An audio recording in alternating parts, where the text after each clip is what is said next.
The third year of medical school is when students at the University of Hawaii John A. Burns School of Medicine do their longitudinal clerkships and get a glimpse of various specialties of medicine, like psychiatry, OBGYN, family medicine, internal medicine, pediatrics, and general surgery.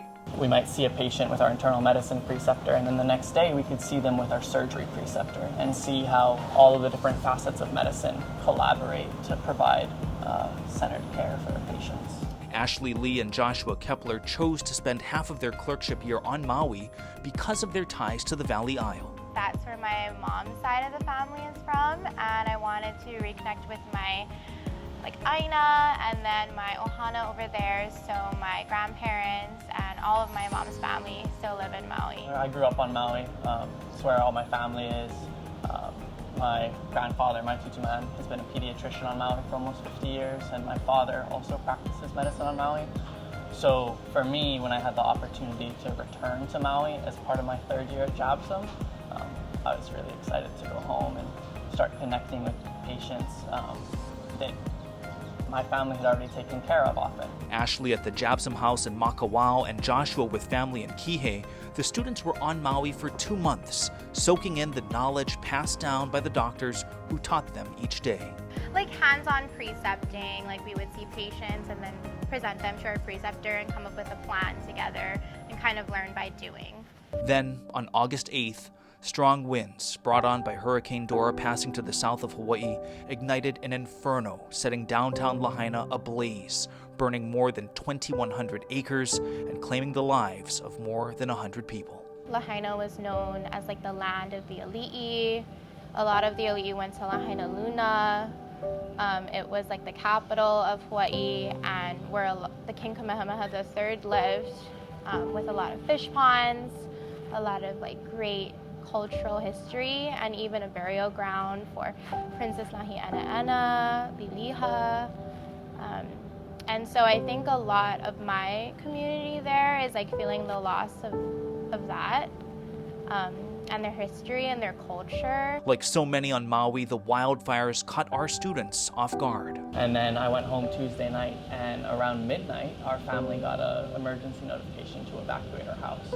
So we were pretty confused, like the Kihei fires, we didn't think we're that close at the time. We thought, maybe there's still plenty of firefighters, but in an abundance of caution, we left. We were able to come back that next morning, but Wednesday morning is when the news broke to pretty much everyone. And at the time, we had no idea the extent of what had happened. There was no electricity, right? There was no cell. So I was just as in the dark as everyone else. Overnight, these third-year medical students would pivot from learning to providing hands-on care for the hundreds who survived the deadliest U.S. wildfire in more than a century. Okay. Did you stub your toe? Each student would see or interact with upwards of 20 people a day in the 2 weeks after the fire. A lot of people had burns on their arms, their feet. A lot of people fled on foot from Lāhainā, and that's very different than a usual physician appointment. Right? We started going to the shelters with our preceptors, and then I think that's when we really saw the extent of it, like firsthand ourselves. Like we saw all the wounds and the burns, and just like the mental health extent of it too, like acute stress and how they were dealing with it and all of their family members. The ties that brought our students to Maui also connected them to the tragedy. They too know people who lost everything. I think for me, it came from my cousin who was living in Lāhainā for 15 years. He was a DJ at some bars in Lāhainā, and he was living right on Front Street. And he contacted us that he just got out with his car, his laptop, and his shorts that he had on, like no slippers, no shirt, lost his house. So for me, it became more real when I knew somebody affected by that. Connecting with survivors became the new mission, but these JABSOM students say the people they saw at the shelters were just a fraction of the true number of people needing care. Most of the local people had family on Maui, and so they're not at the shelter. And those are the people who needed help, but they weren't coming out for help. So Ashley partnered up with Mauna Medic Healers Hui, a grassroots Native Hawaiian medical care organization, and went in to Lāhainā. A lot of them were just scared to leave where they were. They didn't know if the roads would be closed or if they would be able to come back in if they went out to get like resources or donations. They didn't even want to go like a few minutes out to the Gateway Center where they were distributing donations because they would have to drive past like the fire, and it was very traumatic for them. So we did a lot of house calls. We went to like hotel rooms and just talked to anybody like at the beach parks. The boots on the ground approach allowed Ashley to connect with patients who otherwise would likely be alone. She and Joshua practiced the skills they honed for the last 2 months and served the community in ways they never have before. They would text the organizers of those different hubs, say, we're in this room at this hotel and my baby is like having a hard time breathing and I don't want to leave here. And so we sent a team immediately and we were like rushing to the hotel. So a lot of kids too. We talked to a 15-year-old who refused to come out of his room because he was scared. We went to a hotel and there was like a baby with Down syndrome who had a G-tube and he was having a hard time breathing, and we had to counsel the family and kind of convince them to leave to seek more help. The students saw up close the devastating effects this had on people's physical and mental health. JABSOM students are taught to care for a patient as a whole, and because psychiatry is part of their rotations, they were equipped to do just that.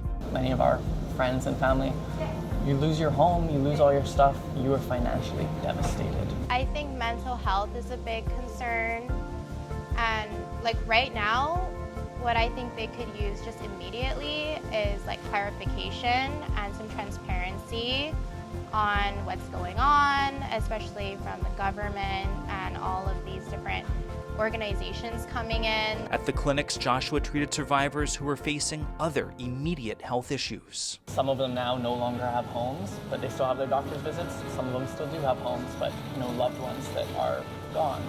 And it's really important that we still be there for them.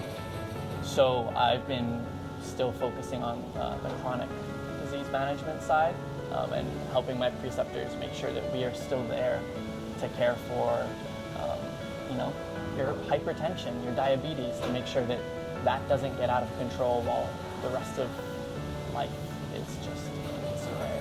After 2 weeks of no days off from the aftermath of the tragedy, Ashley and Joshua returned to our campus in Kaka'ako to attend lectures. But days later, they'd return to Maui to continue the on-the-spot training and healing that Maui needs so much. The biggest theme right now is how we can bring aloha to this situation, is what everyone is saying. There's so much finger pointing and media and sorrow, but we should focus more on bringing aloha to the situation, bringing everybody together, being unified, helping one another. I'm grateful that the majority of the Maui community has been able to come together so quickly. We haven't, at least in my lifetime, had a disaster like this on Maui, but immediately everyone was doing everything they could to help out. Donating goods, volunteering at the shelter, flying helicopters, driving out their boats. Really just the entire island coming together as one to try to provide aid in any way that we can.